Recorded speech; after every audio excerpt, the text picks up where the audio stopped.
data analysis, XML, and a bit of bits and bobs that we haven't talked about in the other videos. So first we'll start with data analysis.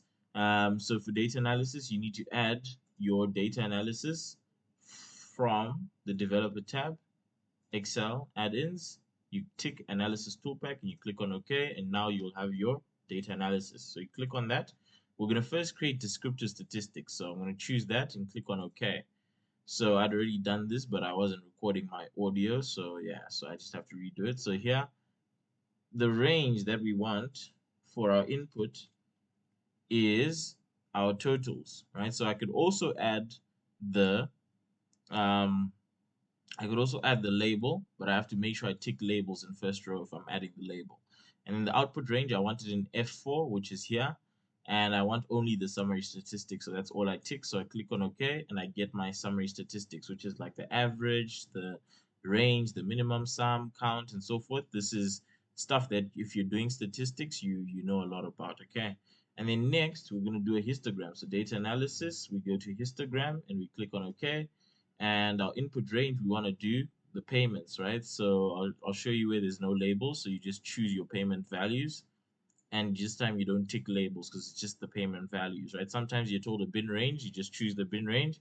Output range, in my case, I just want to put it into cell F20 below the other stuff there, right? Below the descriptive statistics.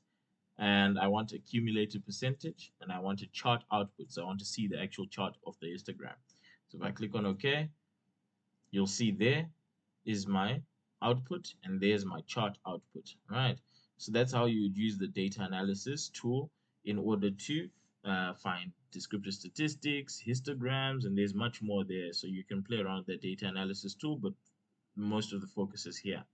And then you might remember XML maps, all right? So here we want to add an XML map and then import data using an XML map, right? So the support files that I'll send you that you can find, and the instructions are in the first video to tell you where to find the files and everything.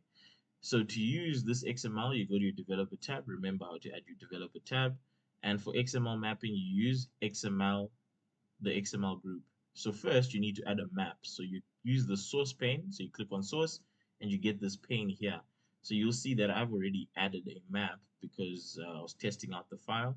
So if you haven't added a map, what you do is you click on XML Maps, you click on Add. So in my case, I'm going to delete this one.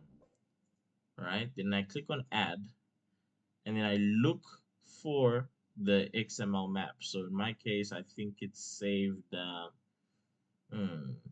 wonder where it's saved actually. Just give me a second.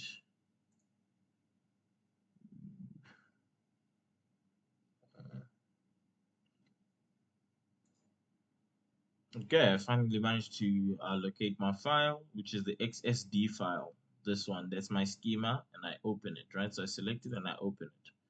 All right, so once it's added there, I click on OK, and it gives me now my schema over there. So now I can arrange the data how I want it to be. So if I want my client first, and then maybe I want my payment next to my client. Right, so let's just see. It's not putting it exactly where I want it to be. I want it to be here, so client, and I put it in that cell. Yes, now it's correct. Payment there. I send my lead there and my project there.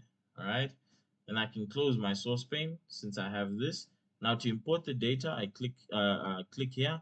But before I import, I actually want to work on my table if I have to. Go to the developer tab and work on the properties of this map. So map properties. First thing that you usually wanted to do is validate the data against the schema. So you tick that.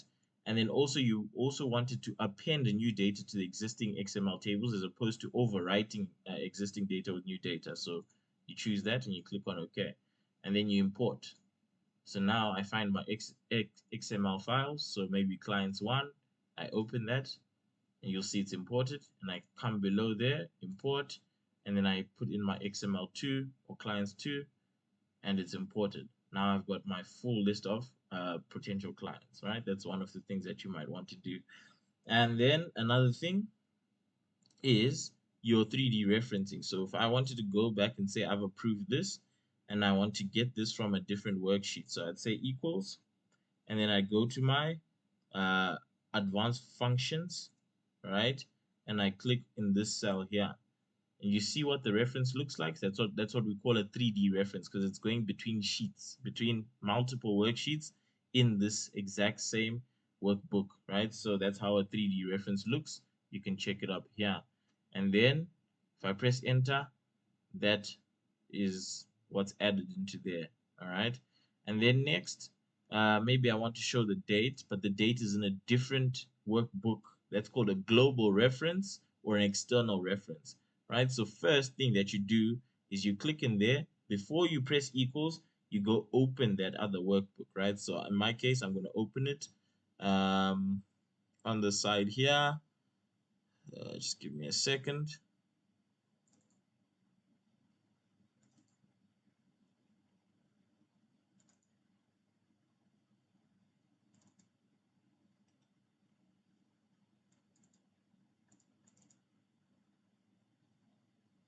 Okay, so I open my workbook. So you use your file explorer to open your workbook, which is this one here.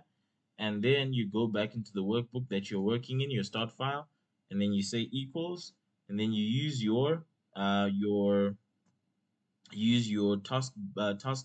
taskbar to go to the support file, and then you click in the cell in the support file. So this is the cell C2 that we want, and you'll see it puts in the external reference. It first tells you the workbook it's from, and then which worksheet is it from, and what cell is it. And then you press enter, and you'll see now that date is entered from that other workbook, right? Then you can close the support file so that you don't have multiple files open at the same time. All right. And then something like inserting word art, since now we're all done, you could insert word art. So text, word art, choose whichever one you like. It's inserted there. You type in whatever you want to type. And you can work on this word art in your shape format tab by changing the shape fill, and you could change the shape outline. So many things that you can do. You could also play around with the text and the text outline, and also give it different effects that you might want to give it, right? So there's all of that you can do with word art, and then you place it wherever you want to place it, right? So all the best. I hope this helps with your Excel. Also look out for the PowerPoint coming soon. So I will send an email with the information on the PowerPoint as well soon. All right, cheers.